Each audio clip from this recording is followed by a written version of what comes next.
This is the untouted king of the 1990s for basketball, in our opinion. 96 Topps Chrome Refractor, Kobe Bryant.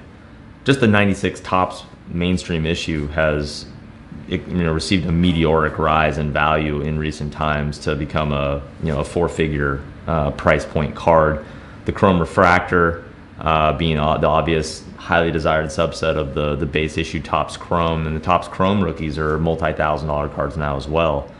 These Chrome Refractors, though, this really harkens back to the initial inaugural idea around refractor coatings. It's very, very scarce and very condition sensitive, and the manufacturers struggled with it. And the main flaw being these refractor lines, as we've grown to call them, where you get these horizontal lines going through the card, which are somewhat pervasive in terms of the eye appeal and how it affects things. That combined with the refractor coating sometimes turning kind of a greenish color was another thing the manufacturers hadn't quite figured out in full yet. So high-grade copies are especially rare, and the production quantities themselves are initially very, very rare. So what we have is, undoubtedly the biggest rookie card to be issued in the 90s in Kobe Bryant.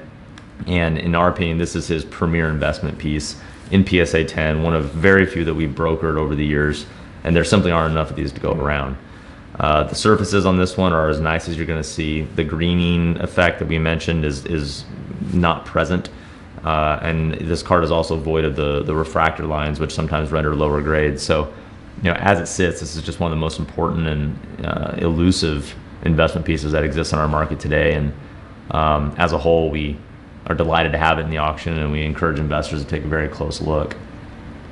Zooming around the periphery, we have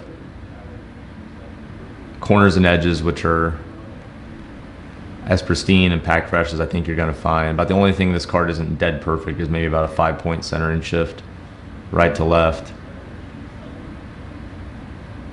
Everything else appears as fine and well conditioned as you could have hoped for. That's what we would expect. I mean, given the technical grade as high as it is, we wouldn't expect much in the way of wear or flaws. Just a really important investment piece. As the market matures, these cards, which harken back to the initial, production aggressiveness, which is like autographs, patches, refractor coatings, serial numbers, these inaugural issues that really kind of took those leaps of faith to incorporate these technologies that would then become so mainstream later on. These are like museum pieces in a lot of ways, because they represent, the future. This is the Kobe Bryant rookie to own, in our opinion, and again, delighted to have it in high grade.